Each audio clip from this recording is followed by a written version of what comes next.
Welcome back to Venkat 95 views. இப்போ live அப்டேட்டில் பார்த்தீங்கன்னா ஒரு பொம்மை டாஸ்க் தாங்க நடக்குது. பொம்மை டாஸ்க்னா லாஸ்ட் சீசன்லலாம் நடந்த மாதிரி இல்லாமல் கொஞ்சம் மாறுபட்டிருக்குது. இதில் வந்து மாஸ்க், பொம்மைக்கு பதிலாக மாஸ்க் வச்சுட்டாங்க, ஸ்லாட்ஸ் கொடுத்துட்டாங்க.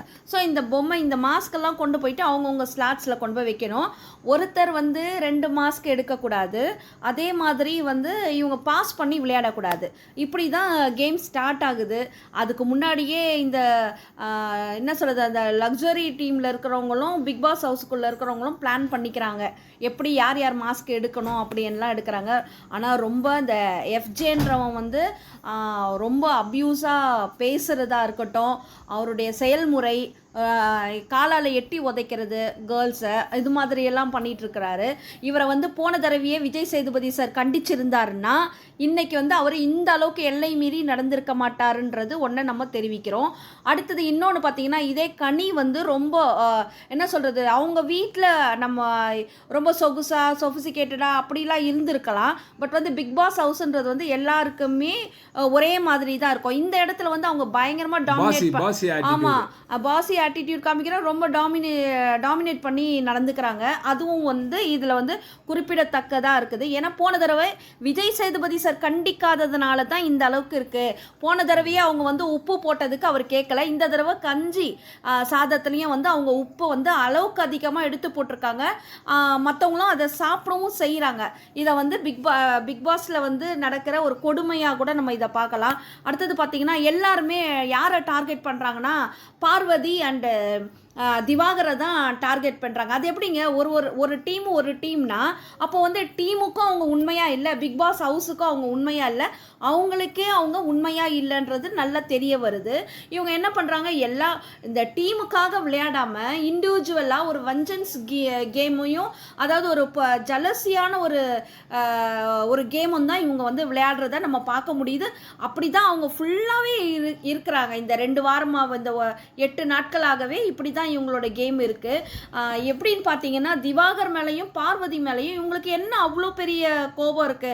எல்லாருமே ஒண்ணா இருக்கணும். இப்போ நம்ம ரிவ்யூ பண்றோம். ஆக்சுவலி அவங்களுக்கு என்னன்னா, நைட்டு வந்து இவ வெளியே வந்ததுனால பார்வதி சாப்பாடு சமைக்காமல் இருந்ததுனால எல்லாம் மன்னிப்பு கேட்கணும்னு வந்து ஒரு பிளான் இருந்தாங்க. அதே மாதிரி பார்வதியை நம்மளால சாப்பிடாம யாரும் இருக்கக்கூடாதுன்னு மன்னிப்பு கேட்டு போயாச்சு. ஸோ அந்த வஞ்சன்ஸ் இதுக்கு அது இண்டிவிஜுவல் கேமே விளையாடல. இவங்கெல்லாம் என்ன சொல்ல, கேங் வார். ஸோ ஒவ்வொரு விஷயத்துக்குமே வந்து பார்வதியும் திவாகரையும் வந்து இவங்க கண்ட்ரோலில் எடுக்கணும் அப்படின்னு பார்வதி திவாகரை மட்டுமே இவங்கெல்லாம் கார்னர் பண்ணி விளையாடுறாங்கன்னா, அப்போ பார்வதியும் திவாகரும் தான் நல்லா விளையாடுறாங்கன்னு அர்த்தம் கேமை.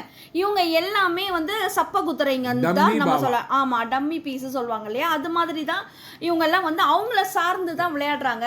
ஸோ இப்படி தான் வந்து உள்ள வந்து கேம் போயிட்டு இருக்குது. மழையின் காரணமாக அந்த மாஸ்க் கேமை பிக் பாஸ் வந்து நிறுத்தி அந்த கேமை ஃபர்ஸ்ட் ஒரு ரவுண்டு போனாங்க. அந்த ஒரு ரவுண்ட்லேயே இவங்க யாருமே வந்து ஜென்யூனாக விளையாடல, பாஸ் பண்ணி விளையாடின கேம் விளையாடினாங்க. அதனால் என்ன பண்ணிட்டாரு, இந்த இதோ வந்து ரத்து பண்ணியிருக்காரு. மறுபடியும் ஃபர்ஸ்ட்லேருந்து ஸ்டார்ட் ஆகும். இதில் என்ன ஒரு விஷயம் பார்த்தீங்கன்னா, இந்த பிக் பாஸ், இந்த சூப்பர் டீலக்ஸ், இதுக்கு 2 டிஃப்ரெண்ட் கொடுத்துருக்கிறாரு. அதாவது பிக் பாஸில் இருக்கிறவங்க அவங்க மாஸ்க்கு இருக்கக்கூடாது. ஆனால் அந்த சூப்பர் டீலக்ஸில் இருக்கிறவங்க அவங்க மாஸ்க்கே எடுக்கலாம், எதிர்பட்ட நபருடைய மாஸ்க்கையும் எடுக்கலாம். ஸோ இது கொஞ்சம் நல்லா தான் இருக்குது, பார்க்கலாம். ஏன்னா கூட்டமாக நின்று மொத்தமாக ஒரே ஆளுங்களை வேட்டையாடுறாங்களா. அதே மாதிரி ரொம்ப வந்து என்ன சொல்கிறது, ரொம்ப அரகன்சி. இதில் பார்த்தீங்கன்னா கெமி ஸ்பெஷல், அவங்கள தான் ரொம்ப முக்கியமாக சொல்லி ஆக வேண்டியது இருக்குது. கெமி, விக்ரம், அப்புறம் எஃப்ஜே, அதுக்கடுத்தது பார்த்தீங்கன்னா கம்ருதீன். ஸோ இது மாதிரி ஆட்கள்லாம் வந்து பிரவீன்ராஜ், இவங்கெல்லாம் வந்து ரொம்ப அரகண்ட்டாக விளையாடுறாங்க. கையை கொண்டு வந்து மற்றவங்களோட கழுத்தில் வச்சு தள்ளி விடுறத நம்ம பார்க்குறோம். பார்வதியை பிடிச்சி அவங்களோட டார்கெட் ஃபுல்லாக ஏங்க ஒருத்தர் மேலேயே இருக்குது. அவங்களோட ஸ்போர்ட் மேலே அவங்களுக்கே வந்து நம்பிக்கை இல்லாததில் தான் இது வந்து காட்டுது. பார்வதியும் திவாகரையும் பிடிச்சி தள்ளி விடுறத பார்க்குறோம். கனி வந்து பயங்கரமான வில்லத்தனம், பாய்சனஸ்ங்க. அவங்க ஃபர்ஸ்ட்லேயே கேட்டுடுறாங்க, பார்வதியை டார்கெட் பண்ணுங்கள், பார்வதியோட மாஸ்க் யார் கையில் இருக்குது, இப்படி தான் கேட்குறாங்க. அதை பார்வதியை ஐடென்டிஃபை பண்ணி அவங்க கேட்குறாங்க. அப்போது பார்வதின்றவ மேலே தான் உங்கள் எல்லாருக்குமே கண் இருக்கா அப்படின்ற மாதிரி கேட்குறாங்க. ரொம்ப நல்லா தான் போயிட்டுருக்குது கேமு. நம்ம வந்து கேமாக பார்த்துக்கலாம். ஏன்னா வந்து இங்கே வந்திருக்கவங்க யாருமே வந்து ஒரு வேர்த்தாக இல்லை. வெளியில் இருக்கிறத பார்த்தா அந்த கலையெல்லாம் வந்து பயங்கர கெமிலியானுங்க, அவன் பச்சோந்திங்க. அவன் இந்த தடவை கனிக்கு வந்து 2 கிளாப்ஸ் தான் கிளாப்ஸ் வந்தது சாட்டர்டே சண்டே எபிசோடில். அதை வச்சுட்டு என்ன பண்ணிட்டா, பார்வதி கூட இருந்துட்டு அவன் பட்டு நம்ம அந்த கனி கூட போய் உட்காந்துட்டாங்க. இப்போ பார்த்தீங்கன்னா திவாகர் வந்து இதெல்லாம் பொறுக்க மாட்டாமல் பிக் பாஸ் கிட்ட அவர் ஒரு கேமரா முன்னாடி கம்ப்ளைண்ட் பண்ணிட்டு இருக்கிறாரு. பார்ப்போம் இந்த கேம் எந்த அளவுக்கு சூடு பிடிக்குது, எப்படி யார் வின் பண்ணுறான்றதை பொறுத்திருந்து பார்ப்போம். இந்த வீடியோ கண்டிப்பாக உங்களுக்கு பிடிச்சிருக்கான்னு நினைக்கிறேன். பிடிச்சிருந்தா லைக் பண்ணுங்கள், கமெண்ட் பண்ணுங்கள், ஷேர் பண்ணுங்கள், சப்ஸ்கிரைப் பண்ணுங்கள். தேங்க்யூ.